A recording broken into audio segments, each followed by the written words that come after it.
Hola, amigos y amigas de mi amigo Freud.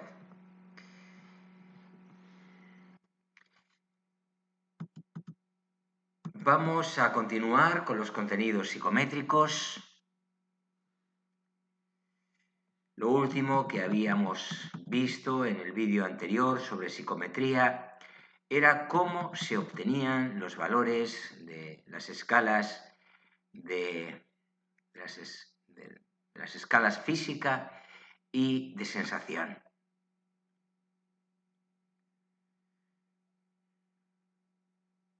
La escala, la física, en la que situamos los estímulos y la escala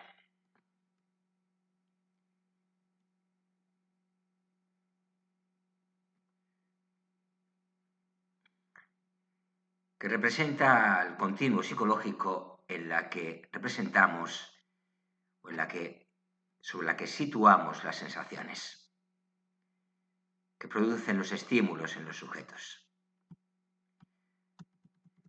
Habíamos visto, sirviéndonos de la constante de Weber y a partir de su ley, la ley de Weber, K igual a incremento de E partido por E, habíamos visto cómo se calculaban los valores de estas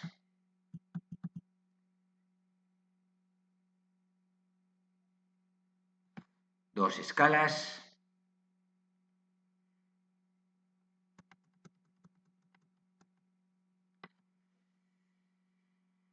Suponiendo, claro está, que los datos se ajustaban a la función de Fegner.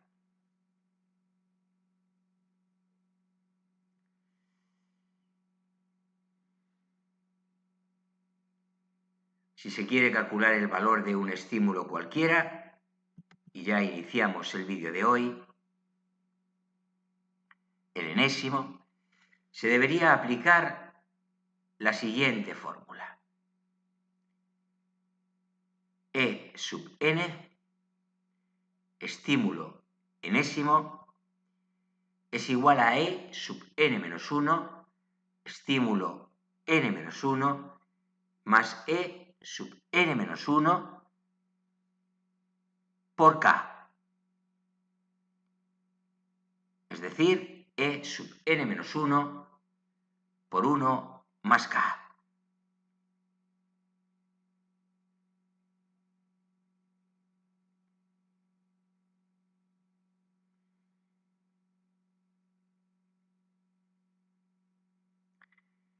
En el ejemplo que hemos puesto, o que pusimos en el vídeo anterior, no sería necesario averiguar el ajuste de los datos a la función logarítmica, ya que de antemano sabemos que el ajuste es perfecto, puesto que los hemos ido obteniendo asumiendo los supuestos de la ley de Fegner. Ahora bien, el problema, amigos y amigas, que hay que abordar es el de comprobar si en situaciones reales se verifica la ley.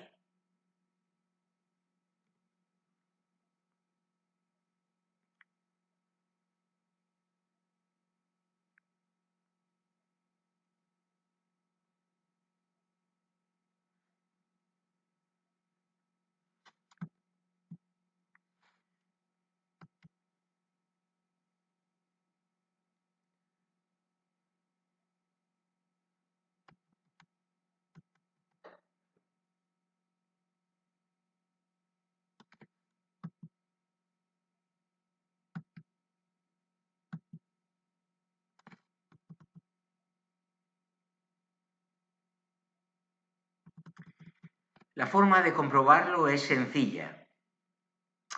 En primer lugar, hay que seleccionar los valores del estímulo y posteriormente, por medio de una serie de métodos llamados métodos psicofísicos, se irán obteniendo los datos y se irá elaborando la escala de sensación.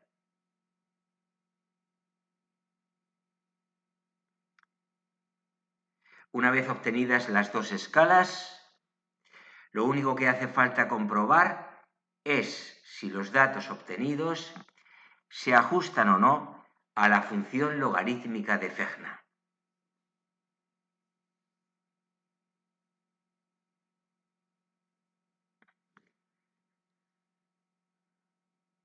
Ahora bien, el problema fundamental está en la obtención experimental de los umbrales absoluto y diferencial, que permitirán medir la capacidad de detección y de discriminación de los sujetos.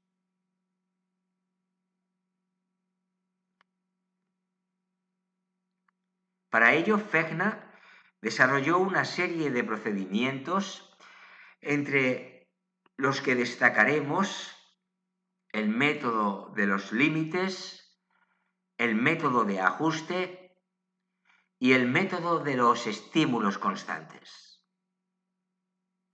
El procedimiento general que se sigue para llevar a cabo el escalamiento, procedimiento que variará en función del método utilizado, consiste en presentar a una muestra de sujetos el conjunto de estímulos a escalar y en función de las respuestas emitidas por aquellos, a lo largo de los distintos experimentos, se asignará un valor numérico a cada uno de los estímulos.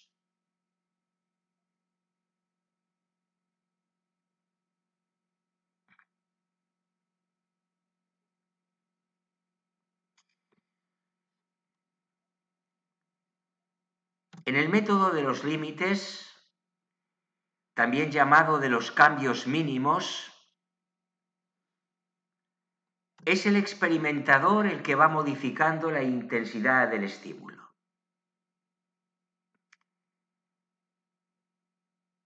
Cuando se quiere calcular el umbral absoluto, comenzará o bien por un estímulo de baja intensidad e irá aumentándola hasta que el sujeto que los va a evaluar comience a detectarlo, o bien por uno de alta intensidad e irá reduciéndola poco a poco hasta que el sujeto deje de percibirlo.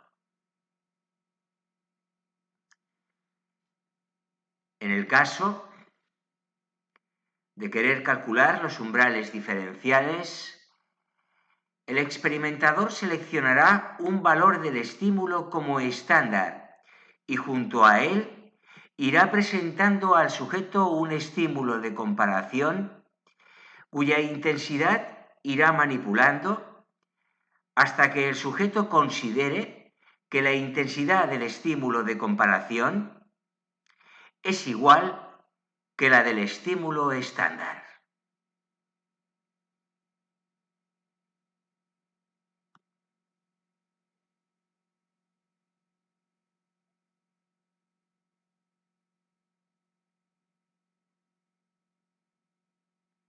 En el método de ajuste, también llamado de error promedio, la diferencia con respecto al método anterior radica en que en lugar de ser el investigador el que manipula la intensidad de los estímulos, es el propio sujeto el que la va modificando, aumentándola o disminuyéndola hasta encontrar el valor de sus umbrales.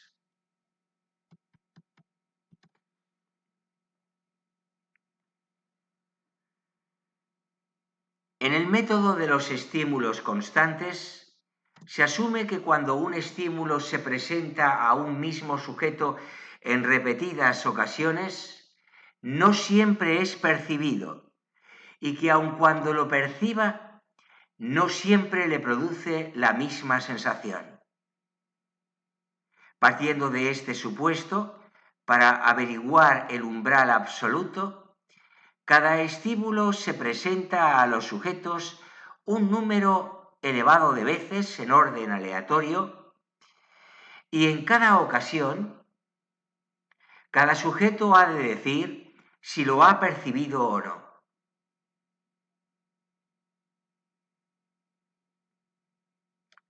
El umbral absoluto es la magnitud del estímulo que ha sido percibido por los sujetos el 50% de las veces que se ha presentado. Para el cálculo del umbral diferencial, al igual que en los métodos anteriores, se fija un valor del estímulo como estándar y a continuación se van presentando una serie de estímulos de comparación cuyo valor estará situado simétricamente en torno al del estándar.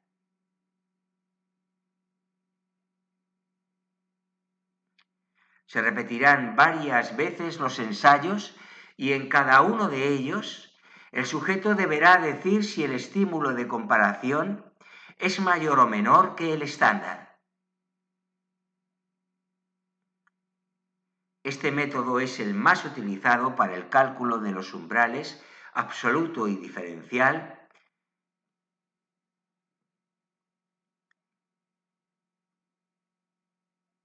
Recomendamos la obra de Barbero en sus ediciones de 1993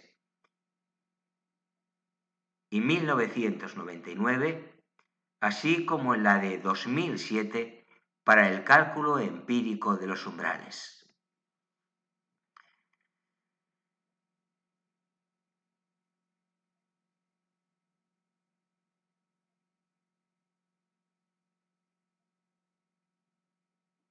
La ley de Fechner, a pesar de su indudable importancia, pronto recibe varias críticas debidas fundamentalmente a que los estímulos de muy alta o muy baja intensidad no se ajustan bien a ella y por otra parte tampoco lo hacen todos los sistemas sensoriales.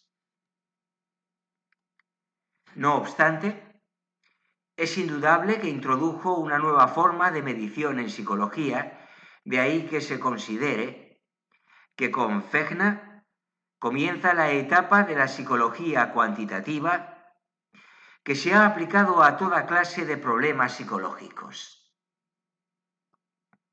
Sus trabajos, junto con los que Wundt llevó a cabo en su laboratorio de psicología, fundado 19 años después, marcaron el comienzo de la psicología experimental.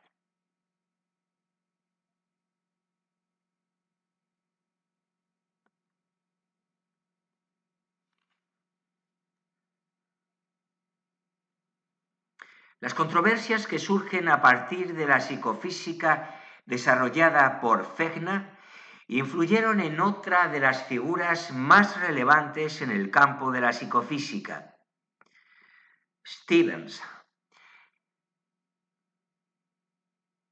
que ya vive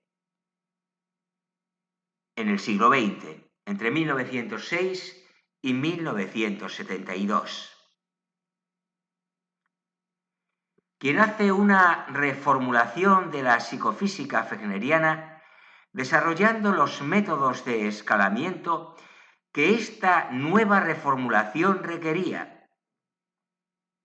Además de formular una nueva función conocida con el nombre de función potencial de Stevens, R igual a Q por E elevado a N.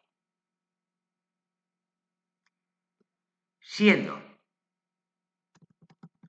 R la respuesta de los sujetos, E el valor del estímulo, Q una constante que depende de las unidades de medida y N el exponente de la función que depende del atributo sensorial.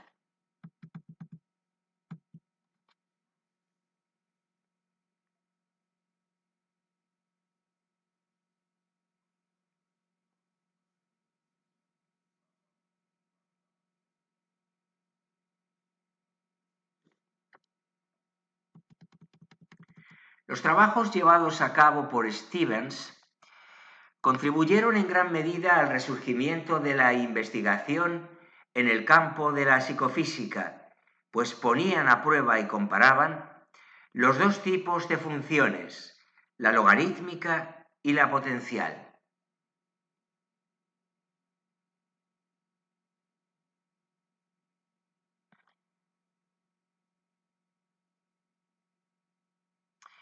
A los métodos desarrollados por Stevens se les conoce también como métodos directos de escalamiento,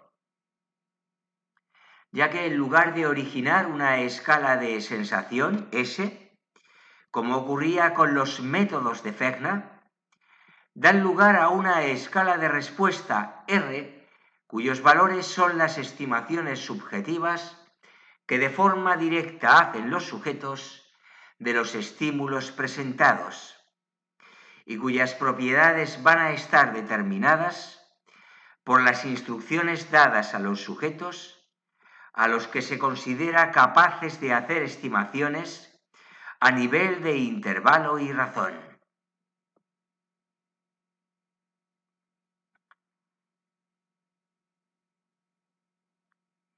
Stevens trata de medir por un lado el estímulo E y por otro la respuesta que de forma directa emiten los sujetos para posteriormente encontrar una función que los relacione.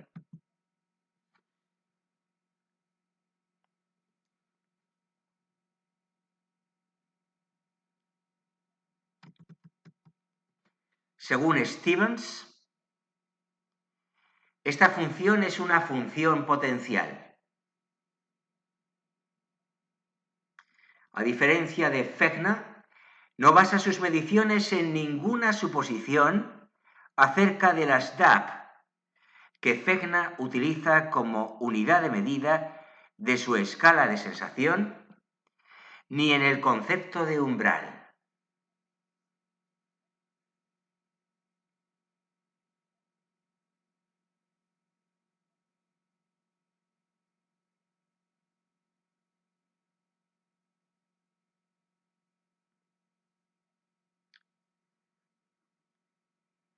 Entre los métodos de escalamiento que utiliza Stevens, merecen citarse los métodos de emparejamiento de magnitudes por modalidad cruzada, estimación de magnitudes y producción de magnitudes. Métodos de emparejamiento de razones por modalidad cruzada, estimación de razones y producción de razones. Métodos de emparejamiento de intervalos por modalidad cruzada, estimación de intervalos y producción de intervalos. Y las escalas de categorías o de clasificación, rating scales.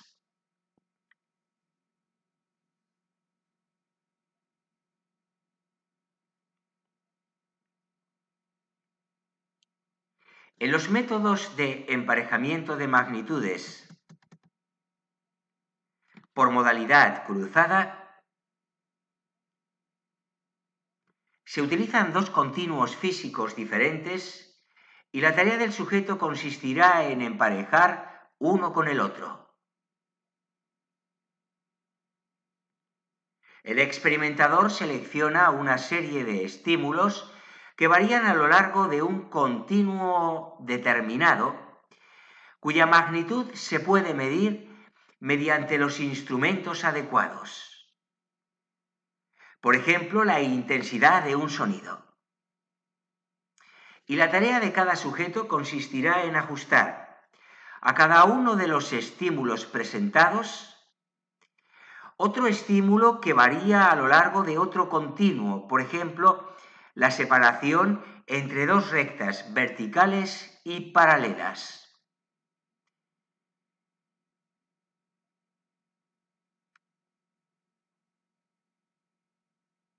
Para obtener los valores, tanto de la escala correspondiente al estímulo, escala E, como los correspondientes a la respuesta del sujeto, escala R, se dispone de los instrumentos de medida adecuados.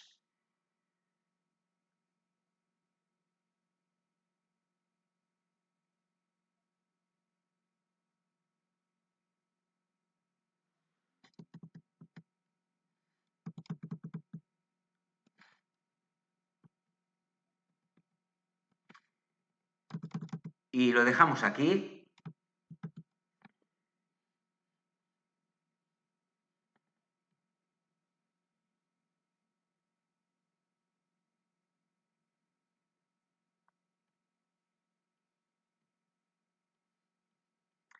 Sí, efectivamente, lo dejamos aquí. Este ha sido un nuevo vídeo de psicometría, esa primera materia que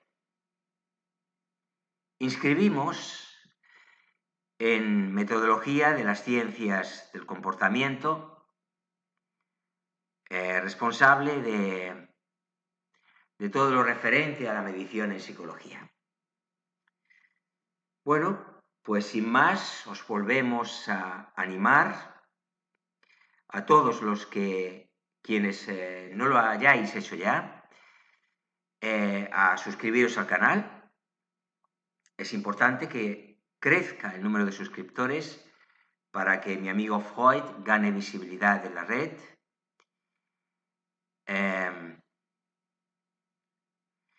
Al mismo tiempo, otro modo indirecto de potenciar el canal y ganar esta visibilidad es dar me gusta a los vídeos que después de haber visionado os parezcan útiles, interesantes o valiosos desde algún punto de vista. Después de todo lo dicho,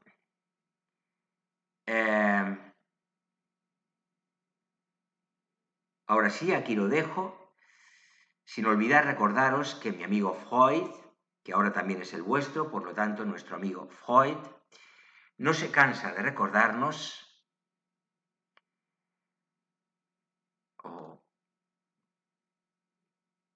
está encantado, como siempre digo, de contar con vuestra atención, con vuestra compañía, por qué no decirlo, con vuestro aliento, con vuestro apoyo y compromiso con este proyecto que lleva su nombre y